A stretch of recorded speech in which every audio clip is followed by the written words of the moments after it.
Look at these 3 words written larger than the rest, with a special pride never written before or since. Tall words proudly saying, "We the people." Bridge to all decks. Time for a brand new episode of Enterprise Incidents with Scott and Steve. I'm Scott Nance. And I'm Steve Morris, and normally we do a whole list of stuff at the end of every episode telling you where you can subscribe and how you can support the show. And guess what?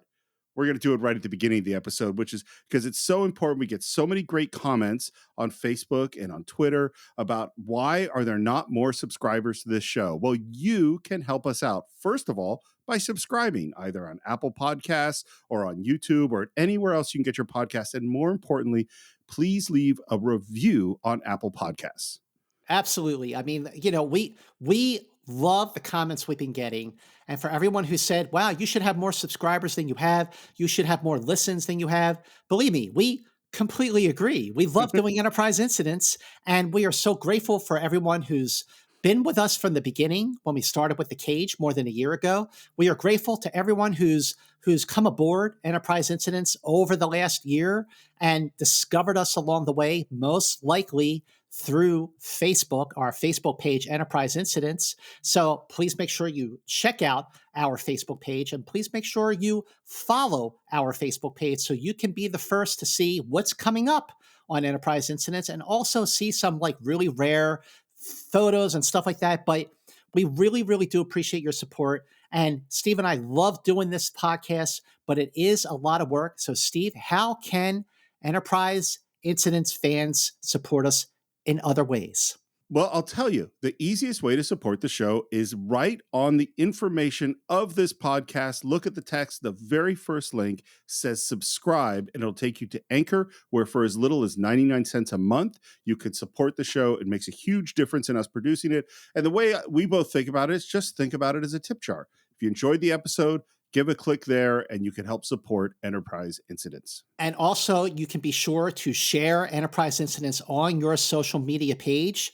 And whether it's Twitter or Facebook, if you're still using MySpace, whatever rocks your world, but just make sure that you share Enterprise Incidents so that other Star Trek fans can finally discover us. We really appreciate your support in listening. Now we need your help in getting a bigger audience. So thank you all for that. And without further ado, it is time for this week's episode of Enterprise Incidents. So this one is going to be a doozy, because this is an episode that over the years, so many people have said it is one of the worst episodes of Star Trek. And I don't feel that way. But Steve, what do you think of the Omega Glory? I definitely don't think it's one of the worst episodes of Star Trek. I think it is a deeply flawed and really odd episode of Star Trek. But I think there are things in it that are really good. And I think, and this is another one where watching it so seriously and watching the show in production order has done a disservice to Omega Glory. Like if I just watched it sort of randomly, having not watched all the recent episodes, it wouldn't stick out so much. But because of the way we're watching it, it really sticks out. You know, that's a really, really great point. And this is an episode that has a very unique history among the episodes that we've covered so far in Enterprise Incidents, because the Omega Glory at one point was one of the 3 stories considered for the second pilot of Star Trek. Not the one with Jeffrey Hunter as Captain Pike, but the one that would eventually star William Shatner as Captain James R. Kirk. But there are a lot of reasons I've actually really liked the Omega Glory over the years. One of them is because of what you said, Steve, that it is an odd episode. And I kind of like that about it, but also because it is a great setup. I love the cinematography in this episode in particular. Jerry Finnerman was definitely at the top of his game with his photography in this episode. Also, I think that the acting is really committed, especially on the part of Morgan Woodward and especially on the part of William Shatner. And when we get to a certain point in this episode, I'm going to tell you a story that goes back to when I was in 5th grade, a story that has been a great story to tell as a Star Trek fan. And it's one of the reasons why I've cut the Omega Glory some slack. But I would say overall, it has a great setup. It has a lot of action. It's really intense. And yes, the last act is flawed and problematic, but I like the Omega Glory, and to people who think it's one of the worst episodes, are you kidding? What about the alternative factor, the way to Eden, and the children shall lead? So the fact is that the Omega Glory, I think, is unfairly criticized, although the criticisms are many. So the episode was directed by Vincent McAveety. It was the 5th episode of Star Trek that he directed. The teleplay was written by none other than Gene Roddenberry. And because it was one of the 3 stories considered for the second pilot, the other 2 being Mud's Women, and of course, Where No Man Has Gone Before, which got the job, Roddenberry's first story outline was written on April 20th, 1965. He wrote his first draft teleplay on April 28th, 1965. Wow. So, right. So then, Steve, then the decision was made, well, we're going to do Where No Man Has Gone Before. That's going to be the second pilot. And considering the other 2 choices were the Omega Glory and Mud's Women, I'm guessing you're with me in saying they went with the right episode. 100% agree. 100%. Well, so when the Omega Glory was pushed to the first season, Roddenberry did a second draft teleplay in March of 1966. The problem is that no one at Desilu liked it, no one at NBC liked it, but Roddenberry kept pushing for it. In fact, Bob Justman wrote a really harsh 9-page memo about this episode that he was going to deliver to his boss, Roddenberry, but then he thought twice, ripped up the memo, and made some verbal suggestions instead, which, according to him, didn't do much good. So then at this point... Can I ask you a question? Yes. Do you know what the studio and what Bob Justman's specific objections were? Like why they didn't like it? Well, that's the thing is like, I don't know specifically why they didn't like it. I just know that they didn't like it. Right. But I never actually found out like what it was specifically that they in particular didn't like about it, especially because Bob Justman tore up the memo, which if that had existed, right, we would have our answer. But at this point, freelance writers named Les and Tina Pine, who had written for other shows like The Big Valley, I Spy, and later on The Family, came in to do a pass of the Omega Glory. The pass that they did didn't really sit well with the producers or Roddenberry. They wrote their first draft and their only draft on September 19th, 1967. So that got jettisoned. So then in the second season, Gene Roddenberry did a script polish, a revised final draft teleplay written on December 15th, 1967. So the Omega Glory aired on March 1st, 1968.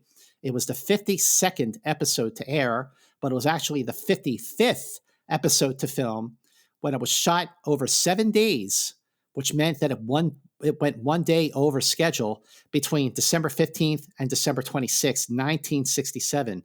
The final cost for the Omega Glory came in at $185,403, which brought it in about $3,000 over budget.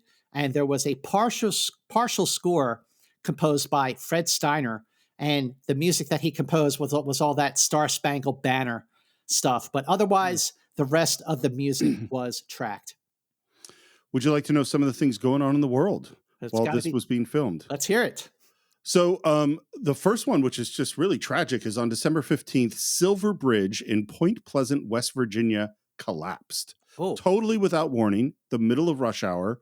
The weight of rush hour traffic put too much pressure on one eye-bar, which broke. 31 vehicles in the center span fell 80 feet into the Ohio River, wow. killing 46 people. It just sounds absolutely terrifying. Yeah, tragic. Something we've been building up to for a while. There was an agreement for a ceasefire on Christmas Day in Vietnam. This also on December 15th, and it just always surprises me how long ago this was, is the Boeing 737 was certified by the FDA. A plane that is still like the workhorse. I mean, there are newer versions being used, but we're still flying in the 737. And of course, there recently was the crash with the 737 MAX and all the controversy there. Something else we've been talking about, this is now on December 16th, the CIA puts together a memo where they predict the Tet Offensive, and they put in that we believe that the numerical strength of the North Vietnamese army is much higher than has been reported, which is stuff we've been talking about up to this point. The memo was then rewritten before it got to LBJ. So Johnson didn't see the information that of the prediction of the Tet Offensive and of the numerical strength of North Vietnam. And this just goes on and on about why some of these terrible decisions get made. It's just bad information. And this episode actually aired, I think, after the Tet Offensive. March Sounds 1st? right. Yeah, because March 4th. Yeah, I think so.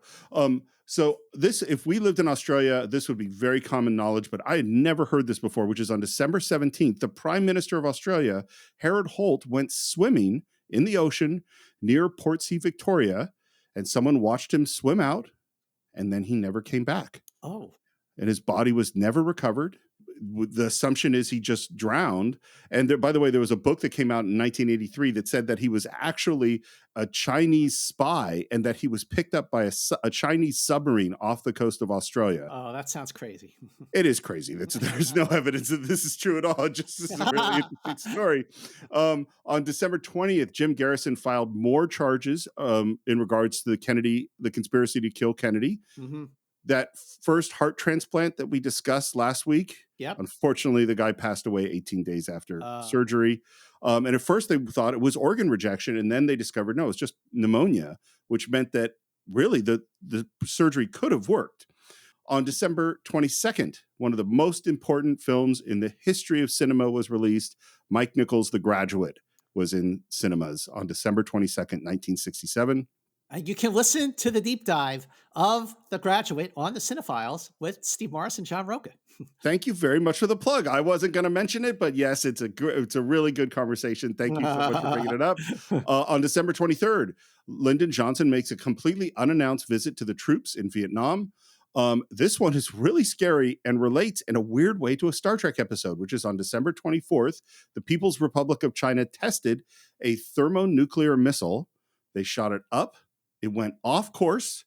It was going to crash into a populated area, and they had to blow it up before it hit the ground. So that sounds a lot like the next episode we're going to cover on Enterprise Incidents, which is Assignment Earth. Wow, maybe that the Enterprise had something to do with that. Maybe that's what happened. Not to mention Gary Seven. I mean, they might have been involved. And then, do you know what other thing happened on December 26th? There was a movie premiere you might know about. Well, Steve Morris, this one I think I got. So it does have to do with the Beatles. And the day after Christmas, which is called Boxing Day in the UK, the Beatles film, I guess you could call it, Magical Mystery Tour, had its UK premiere. And this is what I never understood, Steve. So all the psychedelic colors that went into the making of the Magical Mystery Tour movie, and when it was shown on the BBC, it was shown in black and white. Really? So, yeah. And that was one of the big reasons why for many years, Magical Mystery Tour was seen as the Beatles' first absolute failure. And the newspapers had a field day the day after it aired saying, like, what the heck was this? What were the Beatles thinking? Like, it was like they were waiting for them to fail, and Magical Mystery Tour failed spectacularly. But over the years, it has been reassessed, especially after it was seen in color. And you know who counts himself among one of the many fans of Magical Mystery Tour? You know what blockbuster director loves Magical Mystery Tour? I'm going to say Peter Jackson, merely because I know you did a Q&A with him just recently. So I'd say Peter Jackson. I just about 20 minutes ago. Yeah. No, it was Steven Spielberg is a big Magical Mystery Tour fan. Well, I'm a big Steven Spielberg fan. I haven't watched Magical Mystery Tour in a long time, but I'm going to have to disagree with Mr. Spielberg. That is not a good movie. It's not a good movie, no. No. Would you like to get into the Omega Glory? Yes, I would, because I have a lot to say about this, and I know you do too. Well, I'm not sure what I have to say about this. I'm going to figure this out as we go along. But one thing I will say is we've talked about how great the teasers usually are in Star Trek. And this is one where I could just feel them trying to create tension where there isn't really tension until we get to the end, which is definitely filled with tension. But so we're on the bridge of the Enterprise. We're heading towards a planet. we see that there's a ship orbiting the planet and that it is the USS Exeter. The Exeter. She was patrolling in this area 6 months ago. I hadn't heard of any trouble. And there's like trying to create tension by, like there's a music cue on going to magnification 3. Magnification factor 3, Mr. Sulu. As if that was a really dramatic thing, which it's not. It's a really good point. There's some mystery, like they hadn't really heard from the Exeter, commanded by Captain Ron Tracey, and the planet they approached is Omega 4, so that's where the name Omega Glory comes from. But you're right. Like when they increase the magnification and you see the Exeter orbiting the planet, which again, this episode was the next episode filmed after the Ultimate Computer, where we saw 4 other Constitution-class starships take on the Enterprise. And now here we are in another episode, the very next one, where we are seeing yet another Constitution-class starship. This one has suffered the same fate, as it turns out, that the USS Constellation discovered, but for very different reasons, although we don't know why just yet. We head to the transporter room, and immediately Kirk says, "Put your phasers on heavy stun." And again, I'm going, why? What? We just saw a ship. Like, there doesn't seem to be reason for this drama. So you have Kirk, Spock, McCoy, and ... Lieutenant Galway wearing a red shirt. Steve, guess who's not coming back to the Enterprise? McCoy? Galway. And the thing is, so David L. Ross, who played Galway, is in this episode, and he's one of those background actors like Eddie Paskey is Mr. Leslie, who in this episode, he dies and comes back in next season as a completely different character. And then again, as Galway. We beam over to the Exeter's engineering room, which is, again, beautifully lit. The way that Jerry Finnerman shot the Exeter reminded me of the way he shot the Constellation in the Doomsday Machine. So the good thing is you're using the Enterprise sets. It's not like you got to build a whole other engineering section or a whole other bridge. You just got to light it differently. And that's the genius of Finnerman, is he lit it so differently, you would swear that you actually were on a completely different set. But there's nobody's there, and there's a lot of echo to sort of accentuate the fact that the ship is empty. And they looking around and they see something on the floor. It's these uniforms with these crystals. Just the uniforms left. As if they were in them when... Exactly. When... what? And what's weird to me about this, and this, of course, is the dramatic end of the teaser, is that on the one hand, I feel like the show is making things overly dramatic. And on the other hand, when they find these weird crystals and these clothes everywhere, I don't think they react strongly enough. Right. Like, it's like, I know that those crystals are what's left of those humans, but it takes them for several more minutes into Act 1 before they figure it out. And they're just kind of touching things and wandering around. And I'd be going like, whoa. Yeah, what are you doing? We got a problem here, right? Yeah. It's not like when they beam over to the Defiant and the Tholian web, and they see the bodies and their heads are bashed in because they all killed each other. But I do still think this teaser is a really good setup. The interesting thing is that you would never know, based on the setup of this teaser with these uniforms and the people are gone and that there's no one aboard the Exeter, that you would never know what episode was going to come after this. Like, it's like, right. Like this setup, and then it turns into something completely different. The teaser gives no indication about where this episode is going to go. But actually, I still think it's a really good teaser. It's effective. It's haunting because of the lighting, because of the echo that you hear when they're talking to each other, because there's no one aboard the ship. So the interesting thing about this, Steve, is that the teaser and Act 1 for this episode borrowed from a story treatment called Web of Death. Web of Death was dated back in April 29th, 1966. That treatment for Web of Death, you ready for this? Mm-hmm. Was written by, are you ready for this? I'm ready. William Shatner. Really? William Shatner wrote a story treatment for a Star Trek episode. It was called Web of Death. And the starship was called the USS Momentous, which disappeared around Orvis 3, and the Enterprise crew beams aboard the USS Momentous to find only uniforms. So, of course, Web of Death never got made. There was a chance that it might be like one of the last episodes to be filmed for the third season, but that didn't happen. But it is very interesting that Shatner's story treatment served as the inspiration for what Roddenberry wound up using as the teaser for the Omega Glory. Wow, I had no idea that Shatner was writing stuff that early. That's me neither. Fascinating to me. Yep. This is Captain Kirk of the USS Enterprise. Is there anyone on board? We're looking around. All we're finding are these uniforms with no bodies. On the bridge, more clothes. Kirk asks Spock to play the last log tape.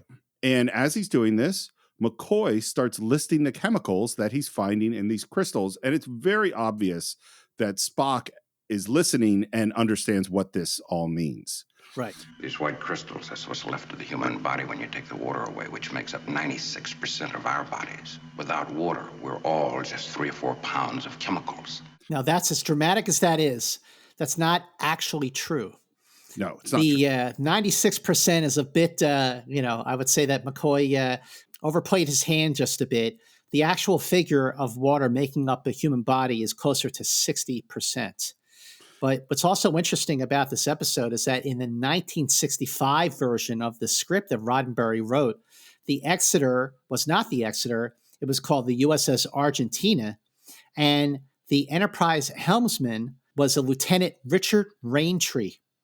So the reason I bring this up is because, those Star Trek books that James Blish wrote, with all the short versions of the episodes. So in his adaptation for the Omega Glory for Star Trek 10, which was not a movie, just the name of a book, James Blish used Raintree in the episode instead of Galway, who we see on the screen. Interesting. We bring up the log, and there's the medical officer sitting in the captain's chair looking real bad. And he says, "If you've come aboard this ship, you're dead men. Don't go back to your own ship. You have one chance. Get down there. Get down there fast. Captain Tracey is..." and then he screams and dies. And one thing I do like is after they play that, we look down on the ground and see his empty uniform. Yeah. Like it makes it it hits you that was a person. And this is a scary moment. And we go, we better be down to the planet, which they do. And this is, as you point out, this is the last we sort of deal with the Exeter, and now it becomes a very, very different show from this point forward. It's so different from this point forward. Like you never hear really about the impact of 428 people on the Exeter dying. But now we've got a whole different matter to contend with because the captain is alive and well on the planet's surface. And they beam down, and right in front of them, they see what looks like about to be an execution. There's this big blonde guy. There's a woman there, and they're the one of the people with the axe makes a motion towards Kirk and Spock and McCoy and Galway, and Kirk takes a defensive posture like he's about to defend himself from this guy attacking him with the big axe. Put the axe away, Li Yang. And it's Captain Ron Tracey, played by Morgan Woodward, who of course is really familiar to Star Trek fans who were watching Dagger of the Mind back in season 1, where Morgan Woodward gave a fantastic, really committed, and very disturbing performance as Dr. Simon Van Gelder. Of course, to you, Steve, Morgan Woodward is probably really familiar from the movie Cool Hand Luke. He was also in Battle Beyond the Stars, and on TV, he was in shows like The Life and Legend of Wyatt Earp, Wagon Train, The Virginian, and Gunsmoke. And this is one of the places where I don't understand why people rank this episode so low, because I think Morgan Woodward's really good. I do too. Yep, he really is. And his character is very different from Van Gelder, and he's very menacing and intense, and I like him a lot in this episode. And he's also, as we find out, he's really strong. Yeah. I knew someone would come looking for us. I'm just sorry it had to be you, John. I'm glad your arrival stopped this. because it stopped this execution, which I don't understand. If they were going to execute them, why does Kirk arriving stop it? Well, maybe that's why. Like Kirk and the landing party being there, if they were about to execute this guy, Ron Tracey would have a lot to answer for really, really fast. By him stopping the execution, it buys Tracey some time to explain the situation to Kirk. The prisoners are called Yangs.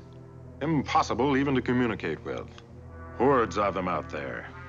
They'll attack anything that moves. There's a lot of exposition here to Kirk and Spock and McCoy, who are already, understandably, justifiably, really suspicious.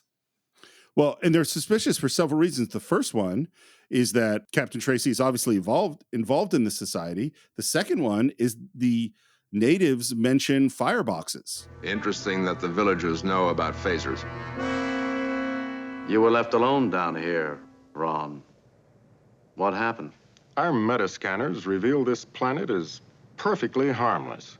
The villagers, the Combs here, were friendly enough once they got over the shock of my white skin. As you've seen, we resemble the Yangs, the savages. And I'm trying to figure out how to articulate this thought, which is that, and again, this is 1960s, where in the 60s, the idea of what was civilization and what was savage was pretty rigid in our thinking. And why was that? Well, I mean, we had a very Eurocentric view of what the world was, Exactly. Mm-hmm. And today it's 2022. We have a slightly different view. And, I look at Native American cultures and say they have complex civilizations just like our complex civilizations. The idea of savages, that says something very pejorative that, to me, in the, Star Trek world that has the Prime Directive, we should not be labeling groups like that. You know what I mean? Which is what Tracey is doing right from the beginning. First of all, that's an excellent point. Second of all, the fact that Tracey is already doing that just goes to show you how much he was not in touch with what Star Trek was really all about, which makes him going rogue like this, while not admirable, understandable, that he sees an opportunity for himself that he was willing to sacrifice his crew for, as we later find out. But the question I have for you, Steve, is, when I was watching this episode over the years, especially when I was young, I mean, I thought it was fun. There was a lot of action, and all the stuff at the end with Kirk reciting the preamble to the Constitution. All that, to me as a kid, was really, really inspiring. But watching it as a grown-up, watching it in 2022, and seeing the extremes in which these people are labeled, that the Yangs are savages, and that the natives, who we later find out are the Combs, are Asian, and the way that I get it, it's a flip of a parallel Earth culture, as we find out, but do you think that and I'm only saying this because it's stuff that I've read over the years, especially online, where the Omega Glory was, people feel that it's a racist episode, that it has not aged well, and though it wasn't intended to be racist, the fact that it hasn't aged well makes it feel a little racist. I think that's not how I feel about it. Yeah. And the reason I don't feel that way, I think there's an element of that, but I think the episode is so confused in what it's trying to say that it doesn't manage to be fully racist. Because what's weird is the Combs seem perfectly nice. We have no reason to dislike them. And then, spoiler alert of where we're going to go at the end of the episode, we're kind of going to side with the Yangs. Right. And the reason we're going to side with the Yangs seems like because those are the white people. Like that's the element that I think does deal with, because it isn't, and this is jumping way ahead. Yeah. But what I think the episode wants to deal with is about America and what's great about America. But it doesn't really deal with that. Right. It really doesn't. We don't actually engage in any of the ideas. We don't know. I mean, again, what we're going to find out is these are the communists. That's why they're called Combs. But we don't know that the society that we're in is communist.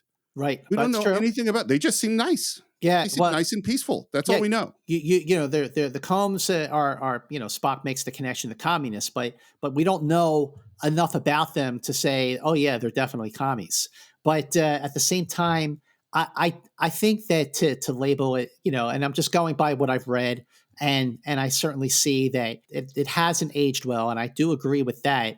But I think to label it as now being racist is a bit too much.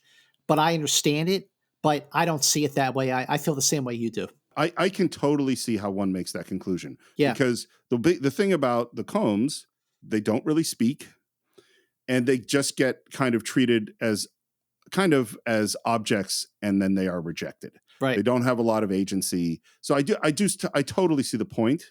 But to me, it just all falls into this episode's confused about what it wants to be. My landing party transported back to the ship. I stayed down here to arrange for the planet survey with the village elders. The next thing I knew, the ship was calling me. The landing party had taken an unknown disease back. My crew, Jim. My entire crew gone. Yes, I know, we saw it. So here's my other question.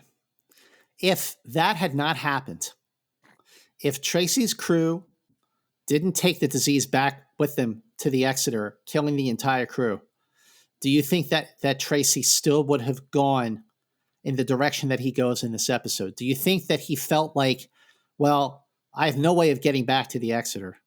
I'm stuck here. So I might as well see whatever opportunities here that I can do for myself. And basically that's when he really sort of violates the Prime Directive. So you made a reference before to the Constellation and Commodore Decker and the Doomsday Machine. Yep. I think there's definitely a connection here, and I don't think there's anything. This could have been an episode where, like Commodore Decker, Captain Tracey is messed up because of the death of his crew, and in his desire to solve that and save lives, he believes he's found the fountain of youth, and that he wants to do that. Yep. We could have done that, but that's not in this episode. Yeah. He doesn't mention his crew or guilt about them at all. At all, right. So he's completely composed and totally sane and rational. Yeah. So it doesn't seem like the episode is engaging in that idea. I think that would have made the episode more interesting. Yeah, I did too. You'll stay alive only as long as you stay here. None of us will ever leave this planet. It's a lot to take in. You just get down, you beam down to the planet, you stop an execution, you see the captain of the other starship, and he tells you none of us will ever leave this place. That's a lot of information to take in and process. This is what's hard at this point. We're near the end of season 2. Is that there's an element of this episode that's the Doomsday Machine. There's an element of this episode that is the parallel world thing. And we're certainly going to see them get captured and put in jail and escape and do this, which we see a lot in these other episodes. Yeah. The other episode this is Miri. I was just going to say that.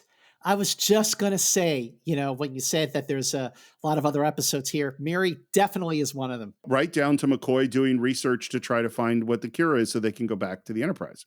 Although it appears the infection may strand us here the rest of our lives, I face an even more difficult problem. A growing belief that Captain Tracey has been interfering with the evolution of life on this planet. It seems impossible. The Star Captain's most solemn oath is that he will give his life, even his entire crew, rather than violate the Prime Directive. Oh, I know. I think I know what's coming. And I wrote, really? Yeah. To me, this is like, in Casablanca where Claude Rains says, I'm shocked to find out there's gambling going on here. It's the pot calling the kettle black. I mean, it's like, dude, it was 2 episodes ago that you fixed the Nazi planet. Before then, you fixed the planet. The gangster planet. There's Landru. There's the Apple. There's you're fixing. The list goes on and on of you messing around with other planets. And so your indignation is a little bit unbelievable. The infection resembles one developed by Earth during their bacteriological warfare experiments in the 1990s. Of the 1990s. Of the 1990s. One thing, by the way, is that if you want the clues of screenwriting, Nobody ever mentions a thing like that in a screenplay unless it ends up being true. Oh, okay, right. There'd be no reason to waste your time talking about the bacteriological warfare experiments of the 90s unless that has something to do with what actually happened, because that's the plant. And then in comes Spock with our red guy looking a little beat up. Yeah, they just got attacked. Yeah. And by the way, this whole scene that we're in right now was actually the first scene that was filmed on day one of the production of the Omega Glory. Spock, do you see any hope that these Yangs can be reasoned with? A truce, a parley? No, Captain. They're too wild. They act almost insane. And again, I'm like, look, we've negotiated with the Horta, Yeah. But like, it seems that we've kind of writing off this group of people a little too prematurely. Captain Tracey is being quite factual in several statements. 1, the Yangs are totally contemptuous of death. They seem incredibly vicious. 2, he is also being factual in that the Yangs are massing for an attack. Okay, so we got a big war coming. Yep. However, he was less than truthful in one very important matter. Phaser power packs. Captain Tracey's reserve belt packs, empty. Found among the remains of several hundred Yang bodies. He is definitely interfering. And this is the thing we're not dealing with. Yeah. He killed a lot of people. Yeah. Like hundreds of people. With his phaser. And by the way, with one person with a phaser on a planet like this, and he has complete control, but that phaser is going to run out of, and in fact, he is running out of power. Yeah. And it's, he sees like Kirk showing up as his salvation. Like he's going to get all the phasers and all the power packs he wants. The other thing we're not really talking about is it seems very much that Captain Tracey is in charge of the comm. Exactly. Like, yeah. He's taken over. Now, is he taken over because of his phaser? Absolutely. There's no way that the comms would have followed him so blindly if he was just some guy in, a different type of wardrobe. He wields this power that to the comms it's kind of like a private little war, where that little phaser one was so far above the flintlocks that, Nona was ready to go to the other side with it. That's what's going on here. So, and this is the thing about this episode, is there all these interesting things that happening that we're not engaging in. We never talk about the fact that he's taken over the comm village. We never talk about that. Well, but when they get there, I think it immediately establishes like the way that Captain Tracey is introduced. You hear his voice before you see him. And then the Kirk, Spock, and McCoy look over in his direction, and he's standing there, and the camera is like right around his like waist, looking up at him. It is establishing some kind of authority, definitely something ominous about him, that something is not quite right. But I think from the beginning, it's already established the way the comms are following his orders, that he's the one in charge. I agree with everything you said. What my point is the episode isn't engaging in you came down and with your phaser took over this village and you are now the dictator. Like we're not, you know what I mean? We're not talking about that as a thing. We're saying that he interfered, which is what we discuss right now. Without a serum, we're trapped here with the villagers. Now, why destroy what's left of the man by arresting him? I agree that formal charges have little meaning now. However, you must at least confiscate his phaser. A fool. Starfleet should be made aware. And as soon as he opens the communicator, as soon as the communicator makes that activation sound, in walks Tracey with his phaser drawn, and Wu is right behind him. And again, the camera is around his waist, looking up at him, and he's got this really dark shadow on him. This whole scene, by the way, in this room, the lighting is fantastic. Like, it's just, this episode has a gritty feel to it. Mm-hmm. I'll be sending the next message, Jim.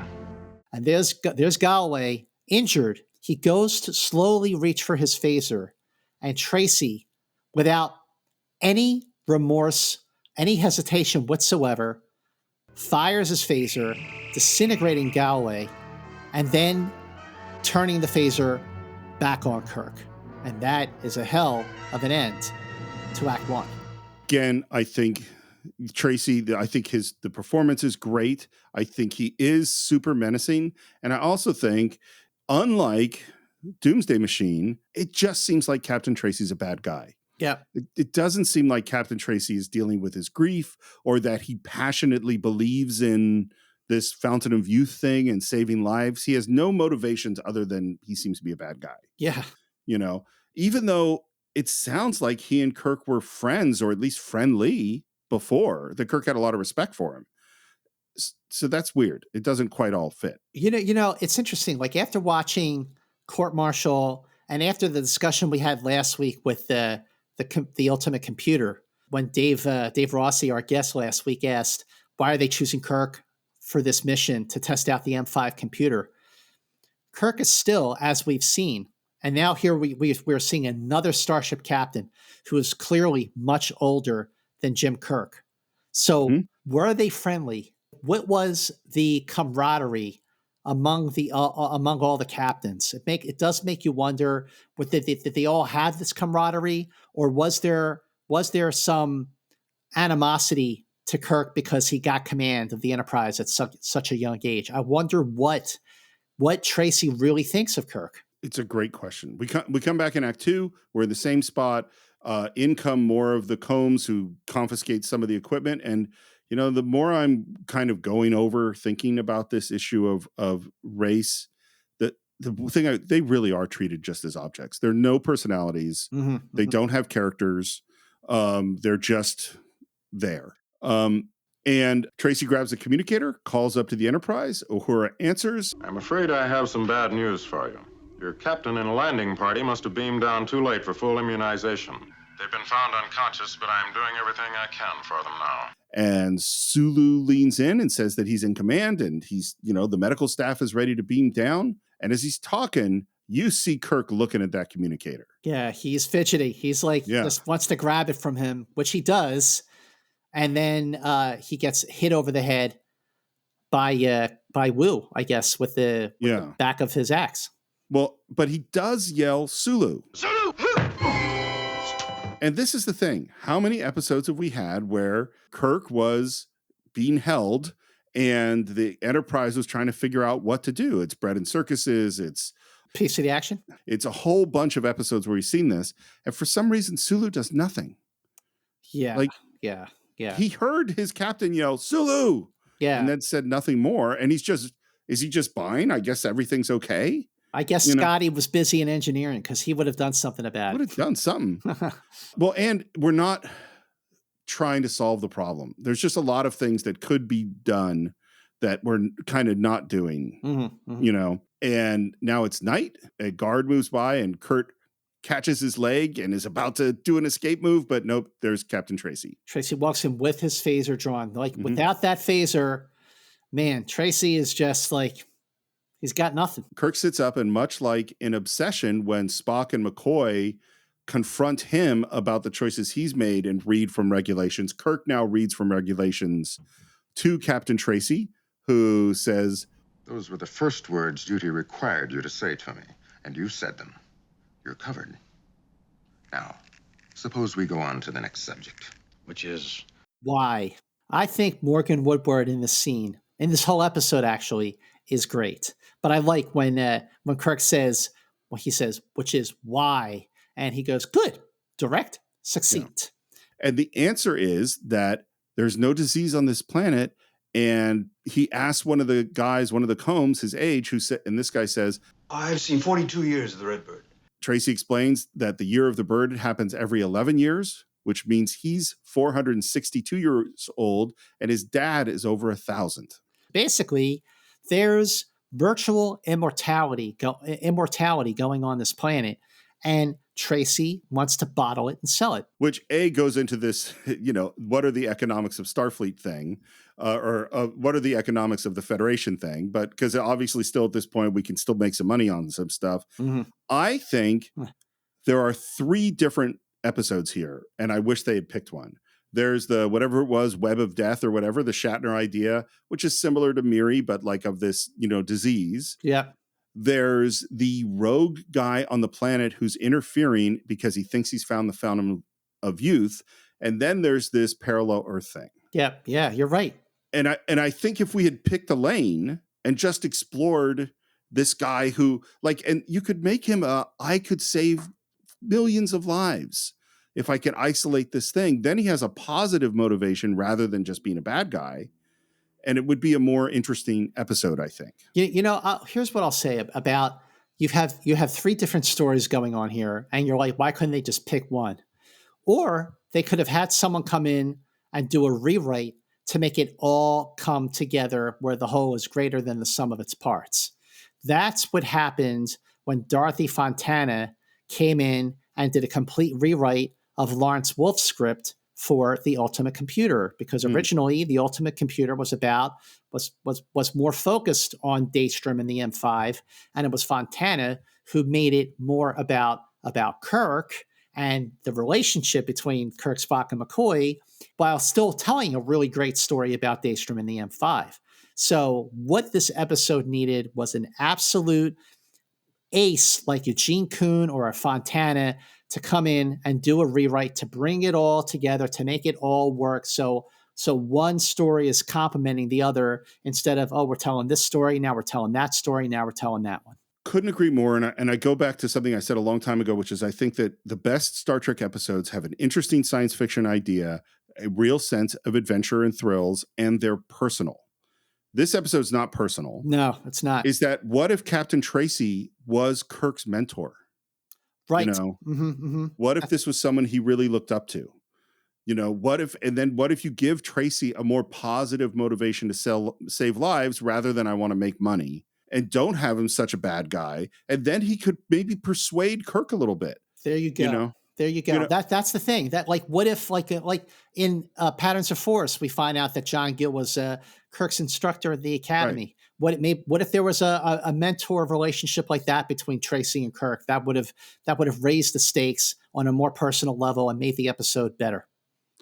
But they're talking as our bad guy is monologuing. Kirk, of course, is getting a little time to work on his bonds, and we see those inserts of him working on his wrists that are tied together. And he does what he does, which is Kirk, the trickster, starts to agree with Tracey. Yeah, this would be a really good thing to get this, serum and save lives. But we've got to stay alive. Let the Yangs kill us and destroy what we have to offer, and we'll have committed a crime against all humanity. So Tracey is justifying killing a whole bunch of Yangs in order to save lives, theoretically. Yeah. Mm-hmm. I'd say that's slightly more important than the Prime Directive. Wouldn't you, Jim? It's a very interesting proposition. Let me think it over. I like what you said, how Kirk is like agreeing with him. He's disarming Tracey. He's like earning his trust so that he'll put down his phaser, which the moment he does actually put down his phaser, or at least lower it a little bit, Kirk has freed his hands from the noose, and he goes right after Tracey to get the phaser out of his hands, and they get into this fight. And Kirk, who we have seen, is a really good fighter, but not against Tracey, who is a better fighter than he is. And what I love about this scene is that Morgan Woodward's performance, he knows that he is stronger than Kirk, right? Like he's almost like having fun with the fact that he's one step ahead of Kirk in the fight, and like he's got this like smile on his face. I totally agree. Well, this is the things that I like about the episode. I think the choice to have Kirk lose this fight and to have Tracey being a better fighter and enjoy it is awesome. Again, think if Tracey was Kirk's mentor. Yeah. I could never beat him. Like you have that idea that then it all becomes personal in a way that this isn't actually that personal. But needless to say, Kirk loses. I think, is this the first sort of straight up loss in combat? I mean, maybe against Spock in Amok Time. I think, I would say that was a big one. Yeah. And we head into jail, and there is that same big guy, the big Yang, that was about to be executed in the town square. There he is in jail. And we will come to learn that his name is Cloud William, played by Roy Jensen. On film, he was in Chinatown. And Steve, you'll appreciate this. He was the guy who cut Jack Nicholson's nose in Chinatown. I thought Roman Polanski cuts his nose. He was with Roman Polanski. He was like, okay. he was like, there were people with One of the thugs. Yeah. one of the thugs. He was in Thunderbolt and Lightfoot, Every Which Way But Loose, Any Which Way You Can, Honky Tonk Man. So he's clearly worked with Clint Eastwood a lot. He was also on TV in Peter Gunn, Batman, The Fugitive, I Spy, and Bonanza. And with Cloud William is Sarah, played by Irene Kelly, who they had to position her wardrobe so her belly button was covered because you couldn't show a female belly button on TV in the 60s. The whole belly button thing, it just cracks me up. Yeah. And Wu, tell your men we'll be leaving soon. We'll be in ambush for the Yangs. There's a look on Cloud Williams' face. Good point. And the camera zooms in a little bit.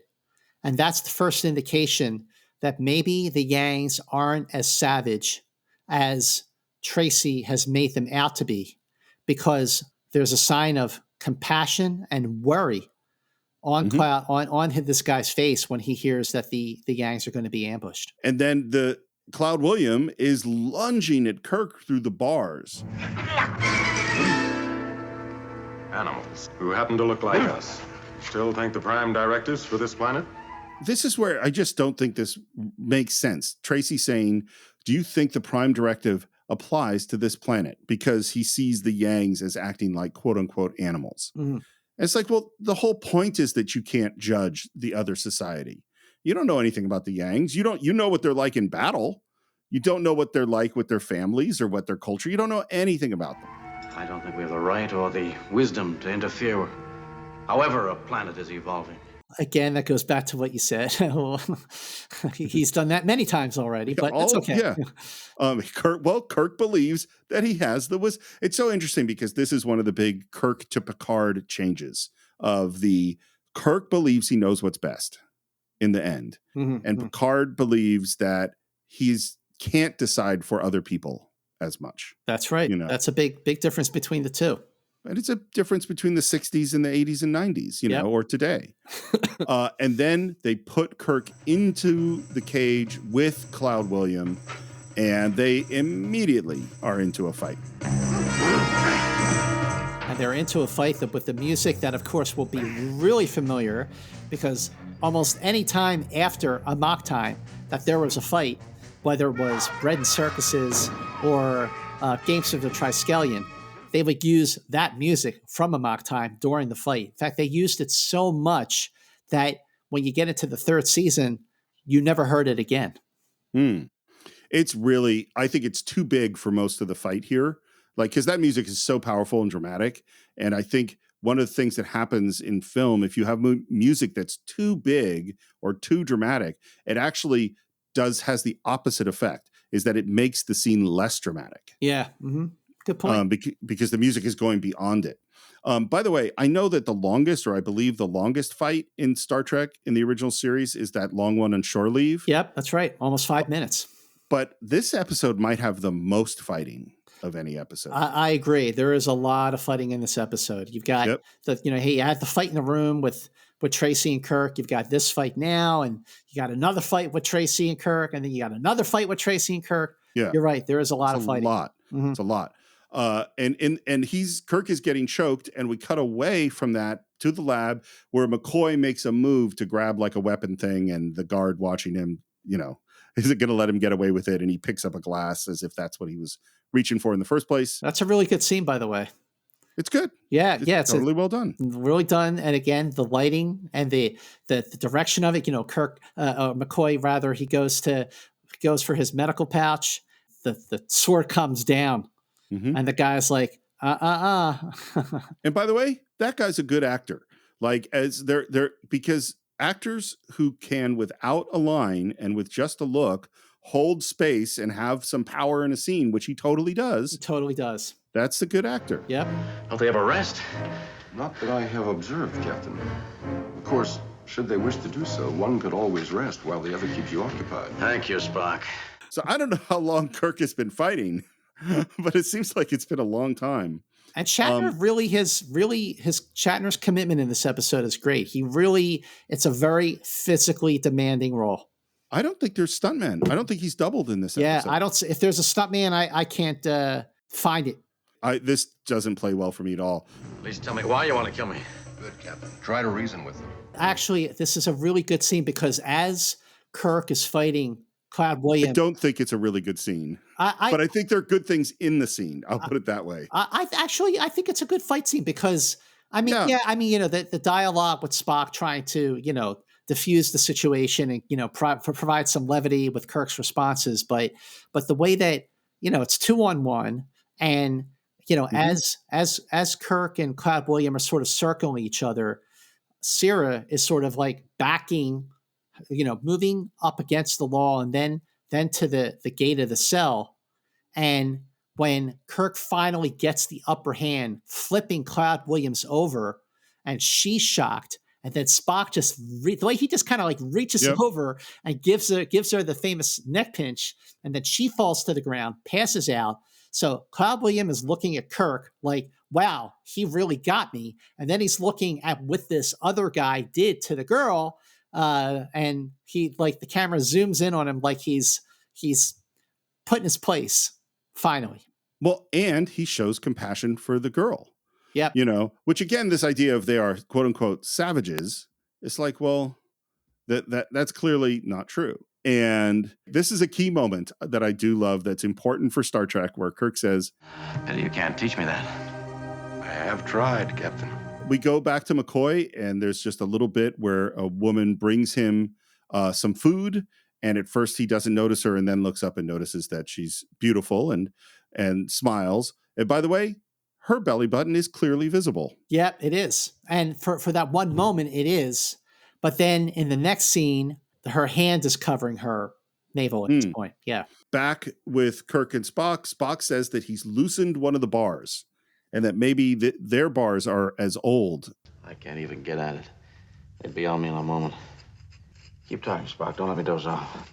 And again, we come up with that there used to be a bigger civilization and there must have been a huge war, either nuclear devastation or a bacteriological holocaust. And Kirk says, the yellow civilization is almost destroyed. The white civilization is destroyed. I hate at this point this term yellow as a term for Asians. Yeah, I cringe when I heard that. This for the when I look, and we talked about this many times. We are watching these episodes so closely. We're watching them where times have really, really changed, and we're much more sensitive to things than we ever have been. And the use of the word yellow just really did make me cringe. Yeah. But then he says, but it's accepted. But this is the thing, is that in the 60s, that was a perfectly common way to express things. And this is, we've wrestled with this a ton in the Cinephiles of like, how do we judge a movie and talk about it in terms of today's perspective and in terms of the perspective of when it was made and the perspective of when this was made? This wasn't really a big deal. Well, absolutely. So then I'm with you. I cringe now. Yeah, I cringe now. But, at the time, 67, when they made it, it was a different story. Keep working on the window if we're ever going to regain our freedom. Freedom? Steve, when Cloud Williams says, freedom, I think this is a great moment. Because the way that, Kirk is just trying to hold himself up, he's physically and emotionally exhausted. And Spock is, still working on the bars. The way that Kirk just lifts up his head, in complete shock and amazement. First of all, this guy can talk. Second, he repeats what he said. And he repeats it again. He goes, freedom. I think it's actually chilling the way this part of this scene is directed, because, well, first of all, Roy Jensen's voice was altered for this episode. So it was slowed down a little bit to give it a deeper feeling. And I think it's actually really good the way they slowed it down. Makes the dialogue more powerful. But when he says freedom and Kirk looks up at him, I think it's a great moment. That is a worship word. Yang worship. You will not speak it. And Kirk, again, always adapting quickly to circumstances, says, it is our worship word, too. You live with the Combs. Am I not now a prisoner of the Combs as you are? And here's where I go Cloud Williams not dumb. Right. He's been listening to them talk the whole time. He knows that they're prisoners. It does seem like, why were you trying to beat up Kirk this whole time? And I also go, and this we'll get into later, does Cloud William know what the word freedom means? Well, I mean, he knows. Well, okay, we'll get into that later. Because there's stuff later on where I go like, well, what do they know of what these words are? Yeah, what do they think it means versus what it does mean? Right. Well, and of course, whatever they think it means, that is what it means for their culture. Right. You know, words change meaning over time. We have a lot of words that mean totally different things today than when those words started. And some of those words are good, some of those words are bad. So Kirk heads over to the bar in the window and starts to move it. And man, these bars are not they're not strong. They're in bad shape, yeah. And Cloud William goes to help, and we're like, oh, they're working together. Why did you not speak until now? You spoke to Combs. Only for killing. One of the other things that's weird is that I think the episode wants us to side with Cloud William by the end. Sure it does. To be on Team Yang. I think it does too. I mean, I think that's pretty obvious, yeah. But I don't think the Yangs are good people. Combs are only for killing. Well, like, right. You know, like the description of them as savages and how they fight, they're not nice, you know? Well, at the same time, Steve, the Combs see the Yangs as savages. And, right, absolutely. And, you know, they each one sees the other as savages. So, well, I don't know that they see the Combs as savages, but they definitely see them as subhuman or, you know, inferior. Something like that. Yeah, inferior.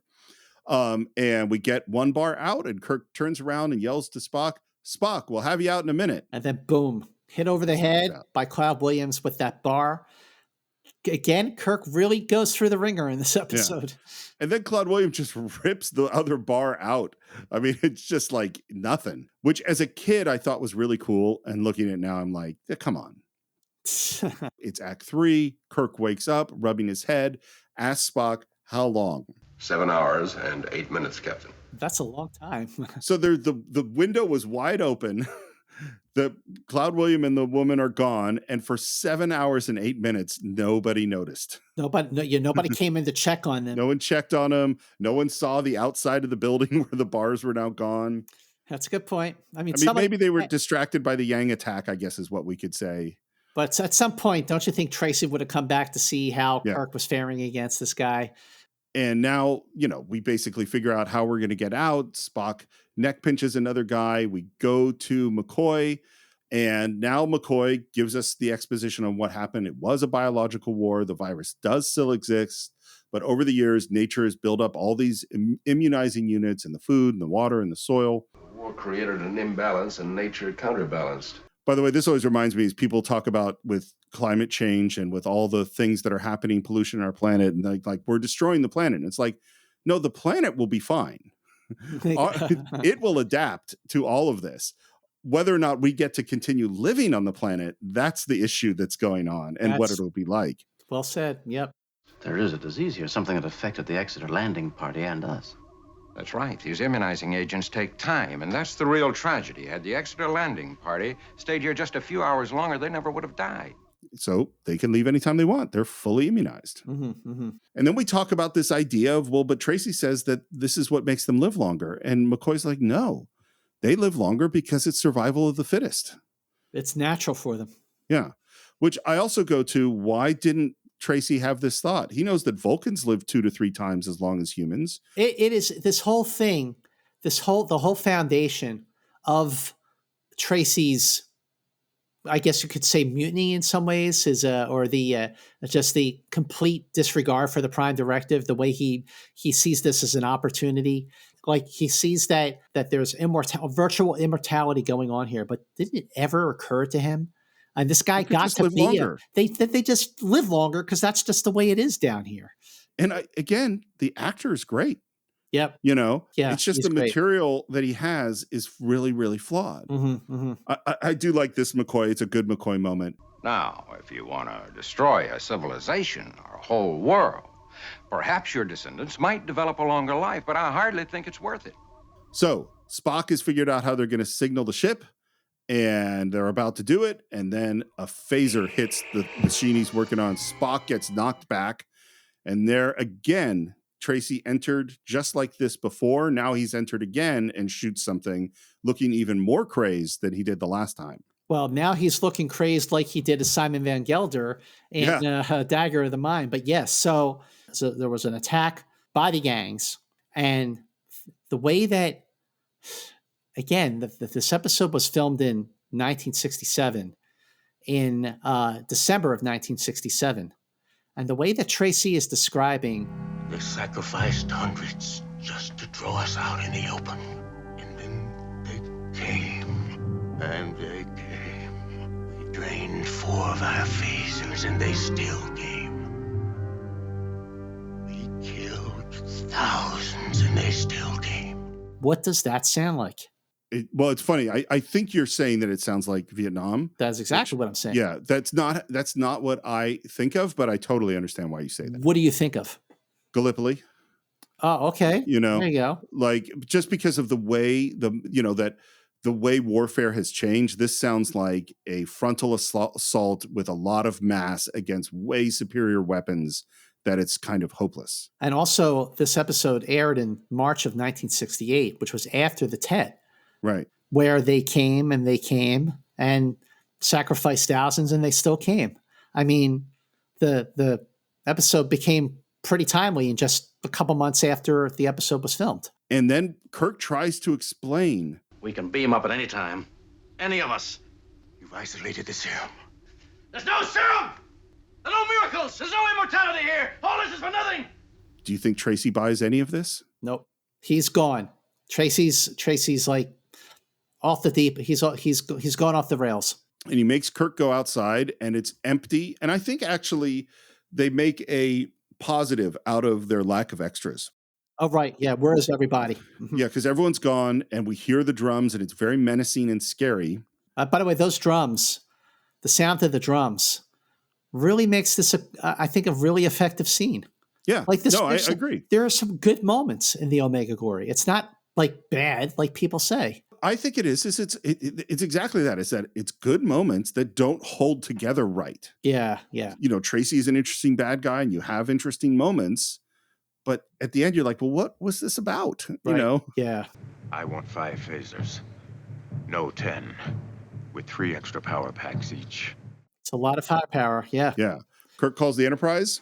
I'd like 10 phasers beamed down with 3 extra power packs, please. And there's a look. Yeah. And Sulu says, we read you. But surely you know that can't be done without verification. Not even if we're in danger, Mr. Sulu? Well, and again, this seems like a Kirk signaling Sulu to get help. You know what I mean? Right, yeah. But it isn't. Yeah, it should be like a condition green, all's well, Kirk out. Yeah. Right. But that's not what it is. And again, this goes, but we really should have those transponders under our skin. And we should have some codes, more codes than just, condition green. You have a well-trained bridge crew, Captain. My compliments. And again, Kirk sees the opportunity. The split-second moment that Tracey lets down his guard, he knocks the phaser out of his hand and punches him in the face. But again, Kirk is really no match for Tracey. Tracey is just a stronger person. Well, he has spent hours fighting with Cloud William and been knocked out. He's been through some stuff. Yeah, he's tired. And Kirk runs, and Tracey fires on him, just missing him, and comes around the corner. Kirk is standing there, helpless. Tracey raises the phaser, aims it at him, and that is out of juice. Yeah. And so Kirk goes for him, but then Tracey sees the big axe. He pulls it out of the wood. Kirk makes one last-ditch desperate attempt to throw himself at Tracey, and they get into a scuffle on the ground. And then you see one spear enter the frame. And then you see another spear enter the frame. And they look at the spears, and they look up, and there is Cloud William with other people, with other gangs, and they're captured. Again, it's like captured, escape, captured, escape, capture, escape. Yeah. It's this pattern we see a lot. And we're in what, like a big, huge tent or something, some sort of structure. And there's this door that has like the hanging beaded curtain. And we see Cloud William there. Kirk is there. McCoy is there. Spock is brought in, still looking about a bit wounded. If my ancestors were forced out of their cities, into the deserts, the hills. They would have learned to wear skins, adopted stoic mannerism, learned the bow and the lance. Living like Indians. Finally even looking like the American Indian. And by the way, what is the sound that you hear in the background during the scene? I think it's the post-battle partying. That's what I think is going on. Because it sounds like they're watching an old Western on TV. Well, that's what I actually think it is they went. So I don't know if you know this, but there are things called loops.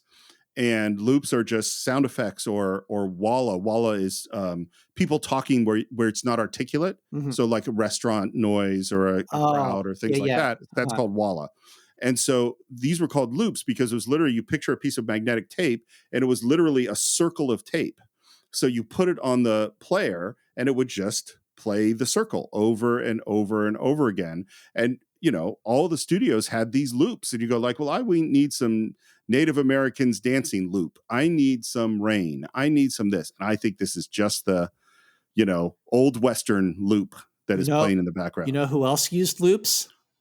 Well, everyone who makes films used loops, but who? The Beatles. Oh, of course they did. Yeah. The Beatles in songs like Tomorrow Never Knows and Being for the Benefit of Mr. Kite. And of course, you know, Revolution Number 9. They used loops.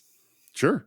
Well, and today it's just digital files, you know, like if you go into GarageBand, that's the modern version of loops. You could just lay down a rhythm track and then lay down a acoustic guitar track and that's just going to loop. Yanks, Spock, Yankees. Communists. Parallel is almost too close, Captain. To which my note is, yes, it is. Yes, it is. And there's Hodgkin's law of parallel development. Well, again. Well, and this is where it's one thing to say that a society, different societies might figure out the same stuff. Like you do in Piece of the Action and but I mean in generally figure out the same stuff. Like they might figure out democracy or they might figure out a set of legal principles and precedent. Yeah. But they wouldn't have the same names. Yes, that's where this is all a bit of a stretch. It would mean they fought the war your Earth avoided. And in this case, the Asiatics won and took over this planet. Just the fact that there are quote unquote Asiatics. Yeah. You know, is just sort of a weird bit of parallelism. And we hear drums and Cloud Williams stands up and in a proud voice says, "That which is ours again. It will never be taken from us again." And then as the music swells, we see an old tattered American flag come through the door and the Star Trek music becomes the Star-Spangled Banner. That is Fred Steiner's score. And the glory of the Omega Glory comes through that room, through the door, the American flag. And that's where this episode, you could say if you really hated this episode, this is where it jumps the shark. Well, here's what's funny that I was thinking about is that when I was a kid, I thought that was so cool. I did too. I was like, oh my God, it's this crazy like M. Night Shyamalan level of twist at the end where you're like, oh my God, they have the American flag. These are the Americans. And wow, isn't that cool? Yeah, like the Twilight Zone. Like a Twilight Zone, which I also loved. And as an adult, I go, they're doing nothing with this. Yeah. You know what I mean? Like there isn't, it would be really interesting if we actually talked about communism and America or what it means to be American or what American values are or what the importance of the Constitution is. But that's not what we're doing. We're just seeing the flag. But that is also the end of Act 3. Act 4, we come back. Again, we're hearing that star-spangled Star Trek music. They can be handled, Jim. Together, it'll be easy. I really like him as a villain. I think he's great. Yeah. I caution you, gentlemen. Don't fight me here. I'll win. Or at worst, I'll drag you down with me. Cloud William gets up and makes a speech and says, and this is interesting, he says, "Many have died. This is the last of the calm places. What is ours again." So have they conquered the planet or have they conquered America again? That's a great question. No idea. I mean, I don't know. I don't think we know. No, I don't think there's any way to really know. And he goes to the flag and puts his hand on his heart, and then starts spewing this weird language, which I'll tell you, as a kid, I went, oh, that's probably like Latin or something. But then as I became a little older and I'm in high school and I had heard what Latin sounds like, I'm like, that's not Latin. Yeah. That's like pig Latin. It's just some weird invented language. I plaguely iron nectum flagon to pep like for stand. Which Kirk manages to recognize somehow as the Pledge of Allegiance. And jumps in and says, "Unto the Republic for which it stands, one nation under God." And does the Pledge of Allegiance. And the huge reaction goes around the room. I'd never thought about this before, but why do they read the Pledge of Allegiance in this totally weird way when they all speak English? That's a great question. Like, and if why they read it, if they Yeah. read it in this weird way, how do they know that what Kirk is saying is the same thing? That's a great point. If Kirk is saying it the right way and they know that, wouldn't they have been saying it the right way all along? Well, because we know they know how to read, or at least Cloud William knows how to read, because he reads off of the thing. But strangely enough, when he reads in weird Yang pig Latin. Yeah, Iput Mista. It totally makes no sense. Makes no sense. Yeah. I mean, it makes no sense because, like you said, like they're saying it a certain way. So unless Kirk finishes it saying it the way that they're saying it, how do they know what he's saying if he's saying it like the way that they should have said it all along? I don't know. I don't know. No, it makes no sense. Well, no, and again, it goes to, there's a difference between another place inventing democracy or having similar historical experiences to America and have literally the exact same words in a Pledge of Allegiance. Yeah. Those are different, or having the exact same looking flag. You know, that's just it's a ridiculous thing. You know many of our high worship words. How? And Kirk starts to explain, you know, that they have a tribe like this. He says they come from those little lights you see in the side. Why are you here? Were you cast out? And Kirk starts to explain, no, you're confusing the stars with heaven. And then we hear this voice. He was cast out. Well, you know what I like? And this is where I'm imagining what the good episode is. What does Kirk do when he's in a situation? He's a trickster. He observes, and then he uses what he observes to get what he wants. What's Captain Tracey doing? That's exactly what he's doing. Yeah. It's like he's using sort of an inverse way that Kirk would do it. Well, he's doing the dark version because he's the bad guy, but he's still manipulating people. And I think his performance of this is great. Yeah, no, I agree with you. Don't you recognize the evil one? Who else would trick you with your own sacred words? Let your God strike me dead if I lie. And this is so smart, is that he goes, see his servant, his face, his eyes, his ears. Do the Yang legends describe the servant of the evil one? They bring up this big book, which is like an old Bible, I guess, or something. Yeah. They kiss it. They open it. They open this huge book directly to the correct page, which, you know, that's what we do in movies because we don't want to spend a lot of time doing stuff. And they did it in Raiders of the Lost Ark, remember? Yeah, that's just how we do, you know, because how much time are you going to spend looking through pages? Right. And the picture that they find is of Mr. Spock. Yes. Like, it isn't kind of like him. It is him. It is him, yeah. Are your faces alike? Can you tell from them which of you is good and which of you is evil? You command him, everyone's seen that. You want more proof? He has no heart. He has no heart. Tracy's smart, man. This is I think Kirk level BS. Right. He's just a bad guy version of what Kirk would do. And again, I go into this idea, like I keep going back to Kirk versus the evil version of himself. Wow. That's a great episode. Wouldn't you like to see that episode? Yeah, we kind of did with The Enemy Within, but I hear what you're saying. Well, different, but that's sort of different. And Cloud William goes and listens to Spock's heart and has a great reaction. He has no heart. The assistant guy says there is a way. Greatest of holies, chiefs and sons of chiefs, they speak the words. The evil one's tongue would surely turn to fire. And he goes into the E Planista. Yep.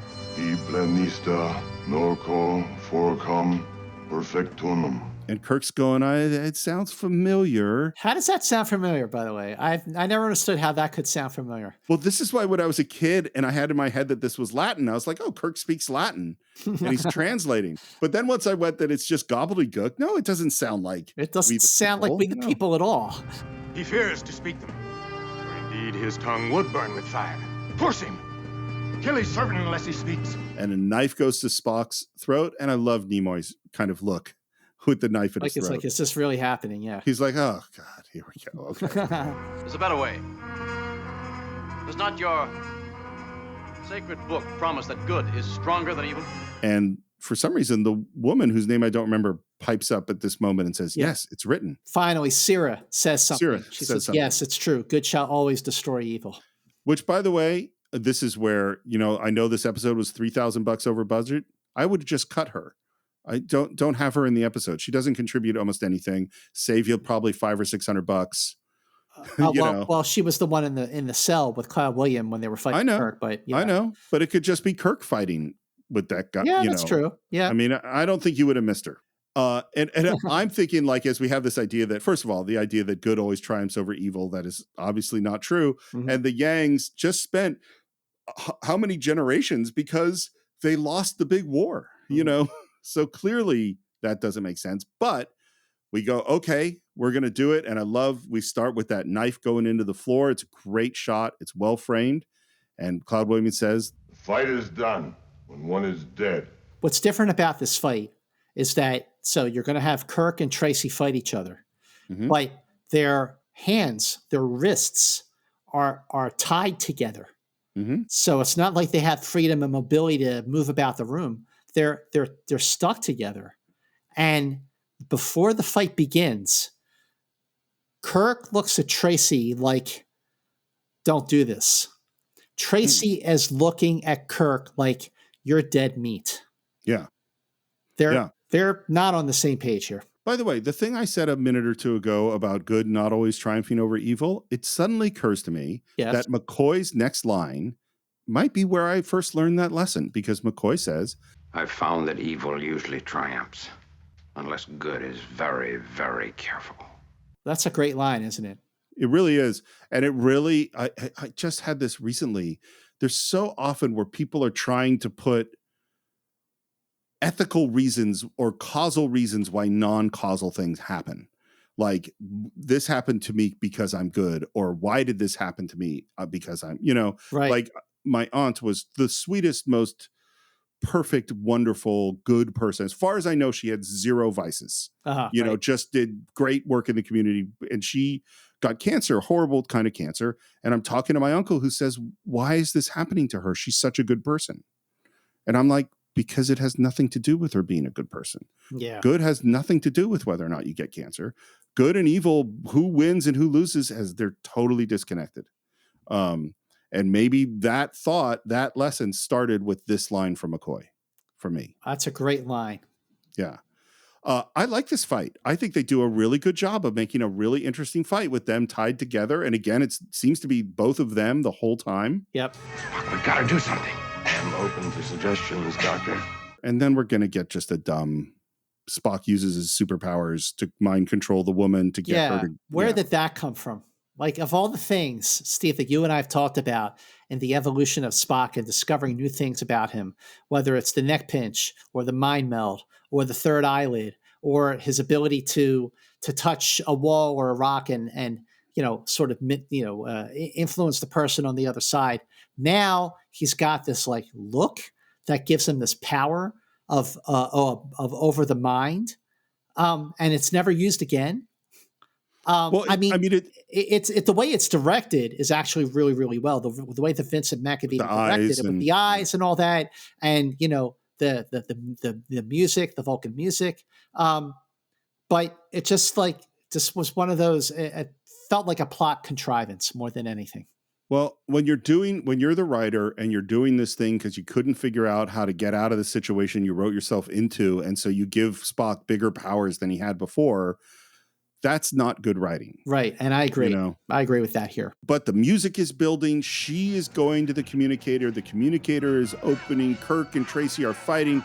Kirk kind of gets him in an arm bar, does a disarm, grabs the knife, and as the music climaxes and then drops out, he puts the knife right to Tracey's throat and stops. And he doesn't kill him. Mm-hmm. Say what you like about this episode, whether you like it or maybe you don't like it.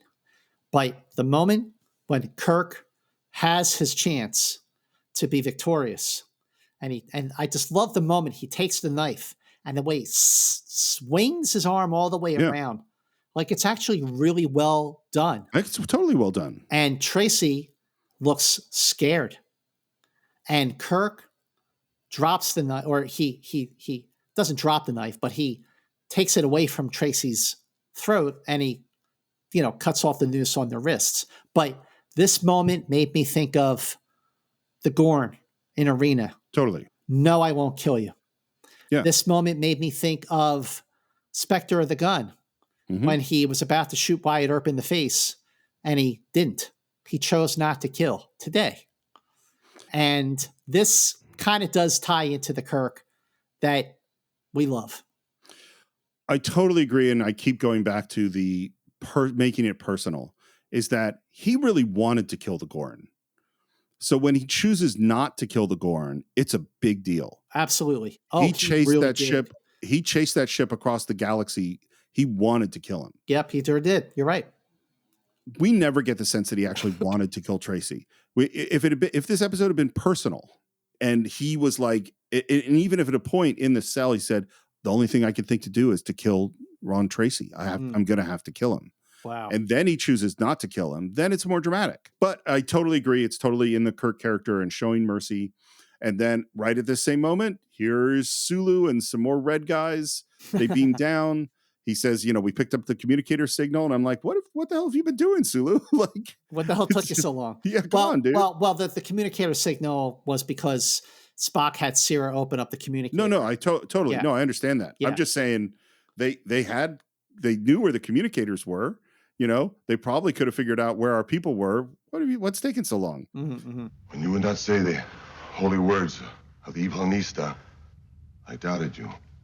I did not recognize those words. You said them so badly, without meaning. And he walks over to the box, and they try to stop him because only Sons of Chiefs may see it. And he pushes him away, and he pulls out the Constitution, written in the same handwriting, right, that they got from the prop house of we need a prop Constitution. Yeah, from the Paramount prop house. Yeah. Among my people, we carry many such words as this from many lands, many worlds. Many are equally good and are as well respected. But wherever we have gone, no words have said this thing of importance in quite this way. It's a weird speech. So first of all, the reason why I have really had a soft spot for the Omega Glory over all these years is because of a special memory that happened when I was in 5th grade. So in 5th grade, I was going to Lesh Elementary School in Northeast Philadelphia, where I was born. So 5th grade, my teacher, Mrs. Rosoff, Mrs. Rosoff, she was tough. I bet. But so this is 5th grade, and she says, does anybody in the class know the preamble to the Constitution? And no one raised their hand. She goes, really? Nobody knows the preamble to the Constitution? So, Steve, back then, when I was a little kid, I was really, really shy. I sat in the back of the room. So I slowly raised my hand. And Mrs. Rosoff looks at me and says, oh, Scott Mance, you know the preamble to the Constitution? And I'm like, really meek. I'm shaking my head. She goes, why don't you come up to the front of the class and say the preamble to the Constitution? Wow. So I go to the front of the class, Steve Morris, and I stood there. And then I didn't just say the preamble to the Constitution. I struck a pose and I said, we, the people, in order to form a more perfect union. And I just went through the whole thing. I didn't say the preamble as Scott Mance. I said the preamble as James T. Kirk. Nice. I learned the preamble of the Constitution, not in school, but I learned it from Star Trek. And when I was finished and everybody clapped and I went back to my seat and Mrs. Rozoff said, she asked me in front of everybody, how did you remember the Constitution? How did you remember that? And I said, Star Trek. That is why, flaws aside, I will always love, or at least have a soft spot in my heart for the Omega Glory. First of all, that is a fantastic story. Did this help you get over a little of your shyness, or did you go back to? I went back to being shy for a few years. Yeah, I understand.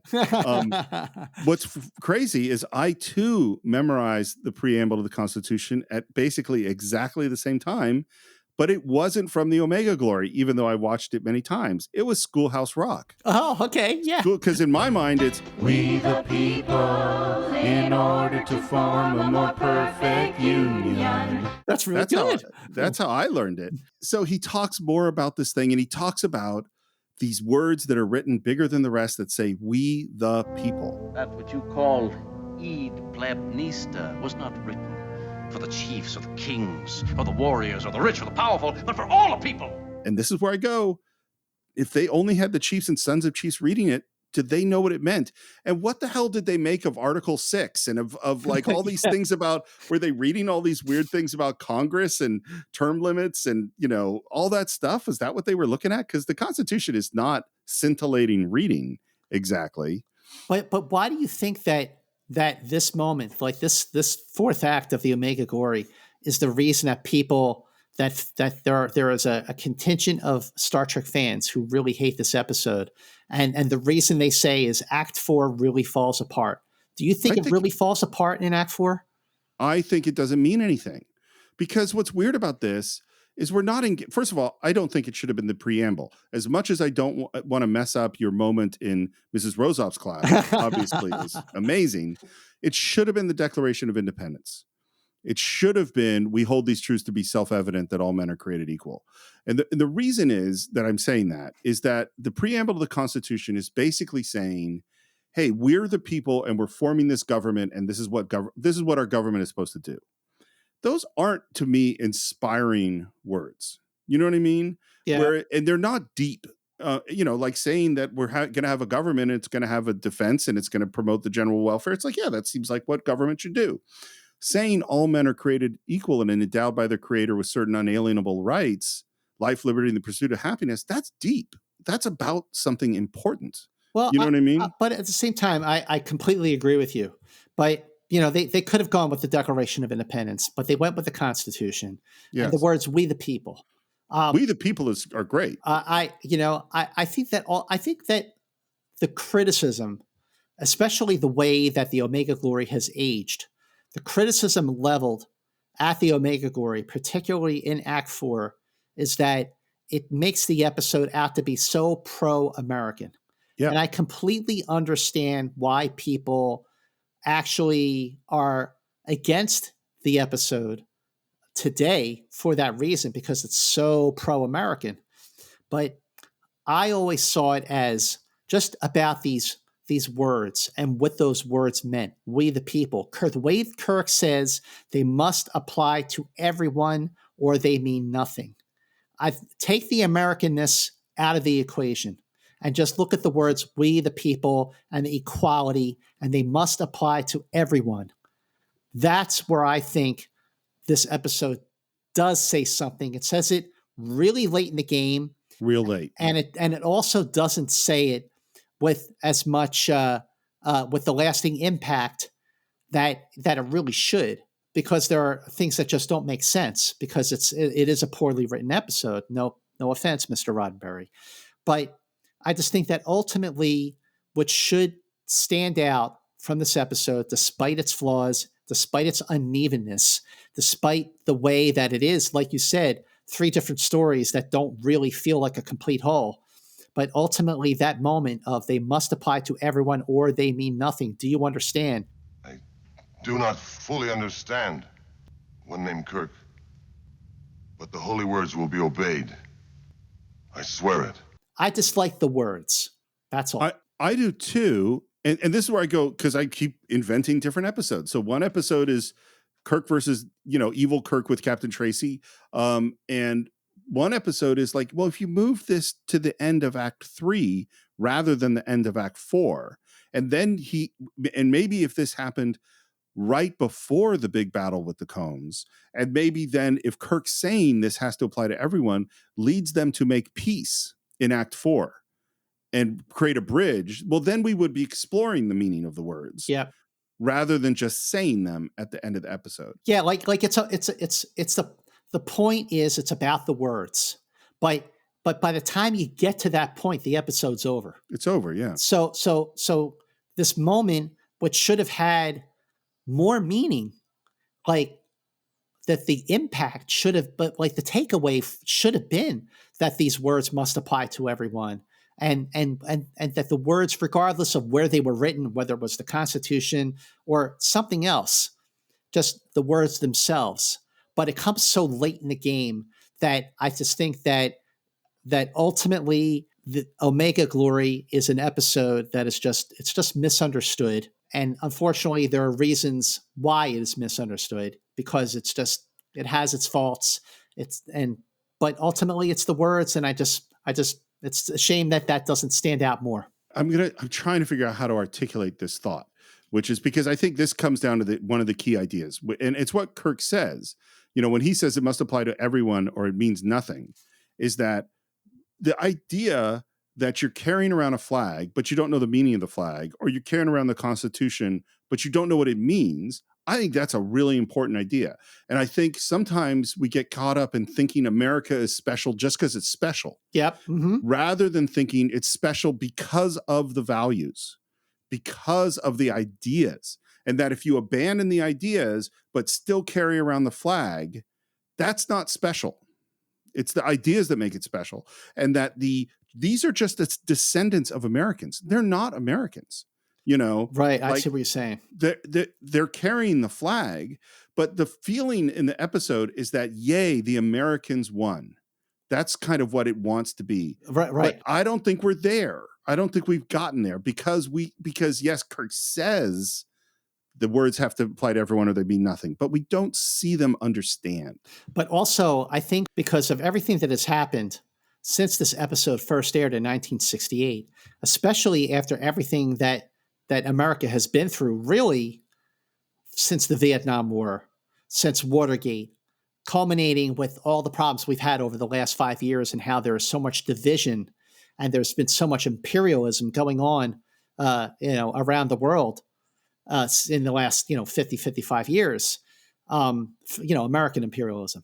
I think that those words should be re-examined by not just America, but all people now, because I think now more than ever is when we really need to really understand what those words means and practice what we preach by saying about equality and we the people.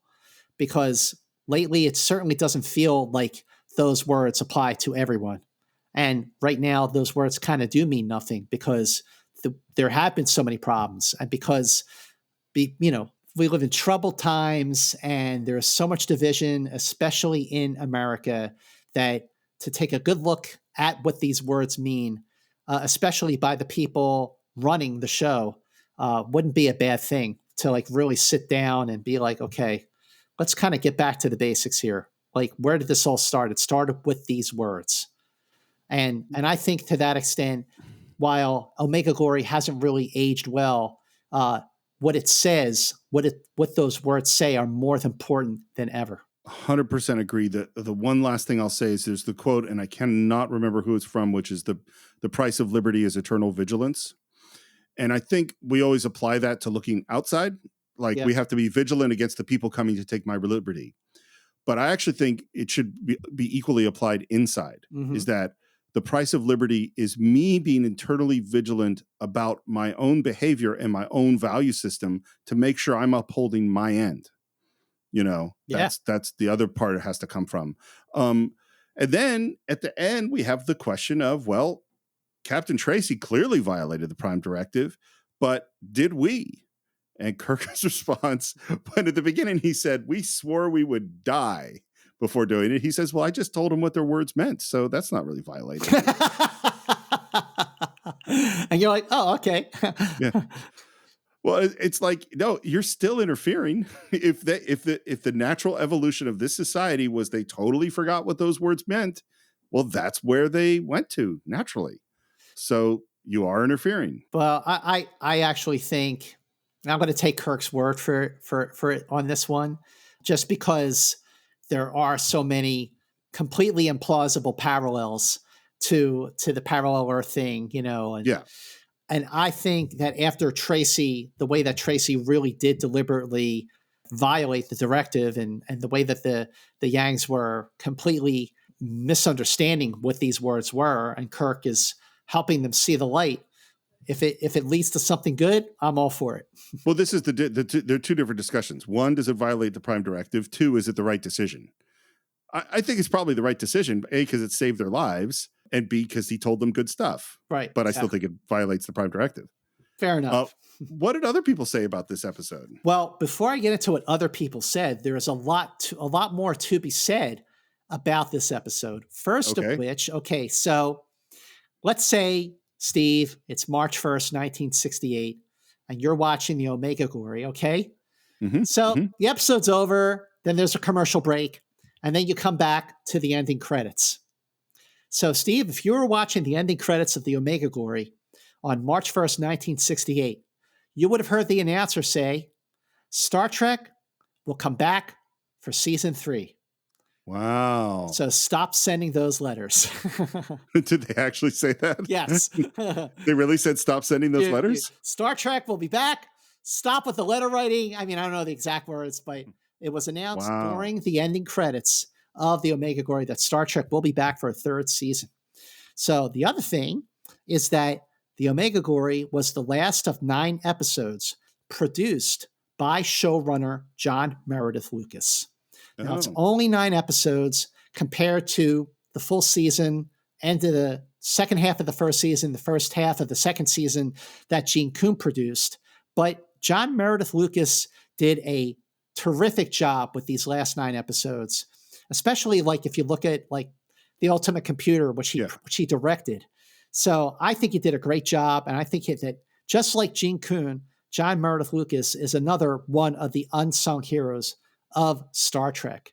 This is also the last episode to credit Herb Solow as the executive in charge of production, because he left Paramount, which was Desilu, for MGM, which produced The Courtship of Eddie's Father, and then came Bronson. And then came Bronson, Herb Solow worked again with Robert H. Justman. The other thing about Omega Glory was that Gene Roddenberry was so proud of his script that he actually reached out to NBC and said, hey, NBC, this episode came out great. Let's hold it back and use it to launch the 3rd season of Star Trek. NBC said no. Gene Roddenberry was also so proud of his script for the Omega Glory that he personally submitted it for an Emmy Award, which it did not get. And then finally, the Omega Glory has the distinction, Steve. Did you ever have a Viewmaster? Remember the Viewmaster? Sure, of course. Okay. So the Omega Glory was the only episode of the original series to get its own Viewmaster reel. Wow. I kind of think that's the coolest of all, is that it was a Viewmaster. So did you have the Star Trek one? I think so. Yes, I do think I had a Star Trek Viewmaster. I had a bunch. Yeah, I had a bunch. I had like Peanuts, Bugs Bunny, Spider-Man, and Star Trek. So Morgan Woodward, who played Captain Tracey, said, Omega Glory was simply about a good man gone bad, perhaps because of some ego-induced insanity. Captain Tracey didn't become a starship captain by being a jerk or a bad guy. It was just a good man gone bad. That's the way I tried to play him. Vincent McAveety, who directed the episode, said, I thought that was Bill's best performance, at least in the episodes that I had directed, particularly when he read the Constitution. That was an incredibly exciting reading. And I felt the episode was very, very exceptional with the writing and the whole thing. So Vincent McAveety really, really liked this episode. William Shatner said, the Omega Glory had a history of rejection, but there was no keeping a mediocre script down. It does have some fantastic political commentaries for its time and some excellent action sequences. And then the man who wrote it and the man who created Star Trek itself said, it's of course Gene Roddenberry said, next to the first pilot and the two-part envelope of the menagerie, I suppose that may have been the one I was most pleased with, where I had taken a writing credit. Of course, there had been others where I did most of the writing, but I did not list my name. And there may have been episodes I thought turned out better, such as the first Romulan one. But the Omega Glory I was pleased with, even if others didn't see that way. It does really show that you can be a brilliant creator and still not necessarily be a good judge of your own work. Yeah. I think I've mostly given most of my final thoughts, but the one thing I will say is that in filmmaking, the whole is not always the sum of its parts. Yeah. As you and I have both pointed out, a whole bunch of moments and performances and things that we really like about this episode, and they do not come together for me. You know, individually, that's a good fight scene, that's a good performance, but the whole does not really work. That's my final thought, I think. My final thought, I completely share yours, but despite the fact that the whole is less than the sum of its parts, I still think that the Omega Glory is overall, it's a fun episode. It's an engaging episode. I just think that the lighting is very dramatic and it's a gritty episode. The performances are very committed. And, you know, Shatner's delivery of the Constitution is just so inspiring. Up there with Risk Is Our Business, or at least close to it. So I'm on Team Omega Glory. I like it more than probably most people, and I think there are far worse episodes than this. Episodes that are unwatchable, and I don't watch them. But every once in a while, I will go back to the Omega Glory, and as I did this time, I found a whole lot to enjoy about it. And there sure is since we already said our spiel about where to find us, where to find Enterprise Incidents. Steve, where can people find you? Well, they'd find me at SR Morris on Twitter, SR Morris1 on Instagram. And since we had a very patriotic episode, I thought I'd mention some patriotic films that have appeared on my other podcast, The Cinephiles, like one of my favorite films about Washington, D.C., which is Mr. Smith Goes to Washington, All the President's Men, The Right Stuff, it's super patriotic. I love that movie. It's a fantastic movie. And with Top Gun Maverick coming out, well, we did Top Gun on the Cinephiles. So those are all some America-loving movies you can check out on the Cinephiles. Well, you can follow me on Twitter and Instagram at Movie Mance. And like I said, like we said at the top of the show, be sure to share Enterprise Incidents on your social media platforms. Be sure to go to Apple Podcasts and leave your review. Be sure to like and follow us on our Facebook page. We love engaging with people in the comments section on our Facebook page, which is Enterprise Incidents. And I can't believe I'm actually saying these words, Steve Morris. But next time on Enterprise Incidents, Season 2 of Star Trek, the original series, comes to a close. I cannot believe we are at this point.